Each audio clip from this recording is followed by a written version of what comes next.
Isaac also wanted to know the risks of letting the starter go too long.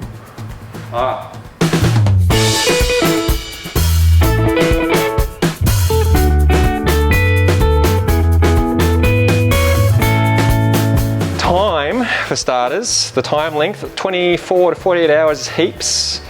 You don't need to go longer than that. I have seen advice floating around out there on the internet that you should let them go longer, like 5 days, because the yeast cycle, when you're fermenting a beer, it takes 5 days for them to do their job, which may be true for a full 19-litre batch of beer. But in a starter, you know, you're working with 1, 2, 3, 4 litres. The cell density you've got in there is so large. I mean, you're just blasting that with so much yeast in such a small amount of volume and sugar.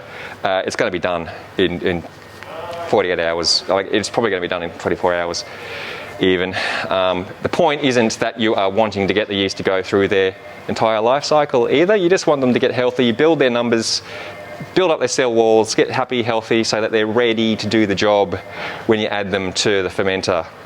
That's the main point. You just want them to get to that point where they're ready to go. Having said that,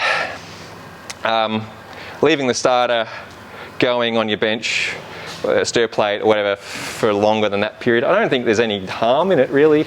I don't think there's anything to be gained from it, but I don't think it's going to hurt. Life gets in the way. You make your starter 5 days in advance. Sometimes you just don't get to it until brew day, which is next weekend maybe. And that's fine, just leave it going. You might just want to flick off the stir bar or something like that after a couple of days, but other than that, yeah.